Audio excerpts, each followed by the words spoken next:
hay bola, Bismillahirrohmanirrohim deb yegin. O'ng qo'ling bilan yegin. O'zingning oldingdan yegin dedilar.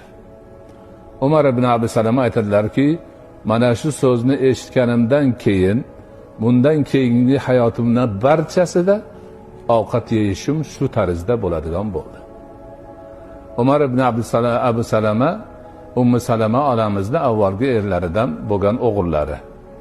Rasulullohning o'gay o'g'illari hisoblanadi. Kichkina bolacha. Onasiga ergashib kelgan bola. Haligi bola tarbiya ko'rmaganligidan u yoqqa bu yoqqa qo'lini uzatib, ehtimol kattalar go'shtlarini olib yeganmi, nimadir qilgan.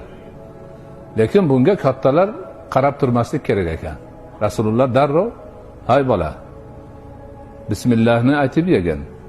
O'ng qo'ling bilan yegin. O'zingni oldingdan yegin deb o'rgatdilar.